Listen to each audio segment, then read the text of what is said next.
उर्फी जावेदने वयाच्या 17व्या वर्षीच घर सोडलं होतं आणि याचं नेमकं कारण काय होतं हे उर्फी जावेदने सांगितले।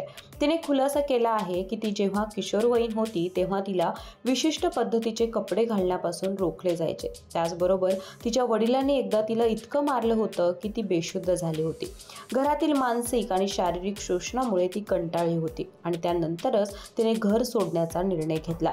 वयाच्या 17व्या वर्षी ती घर सोडून नवी दिल्लीत आली। दिल्लीत आल्यानंतर तिने अनेक नोकऱ्या केल्या, मित्रांच्या मैत्रिणींच्या घरी राहिली, टीव्ही मालिकेसाठी मुलाखती, ऑडिशन सुद्धा दिल्या।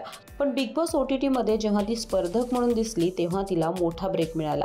त्यानंतर तिने तिच्या कपड्यांवर अनेक ट्रायल केल्या आणि आता आपण बघतोय की उर्फी जितकी ट्रोल होते तितकंच तिचं कौतुक सुद्धा होत असतं। उर्फी जावेदची फॅशन स्टाईल आता सगळेच अवलंबताना दिसतात। तुम्हाला उर्फीची ही स्टाईल कशी वाटते नक्की कळवा। त्याचबरोबर अशाच इंटरेस्टिंग स्टोरीजसाठी माय महानगर मानिनीला जरूर सबस्क्राईब करा।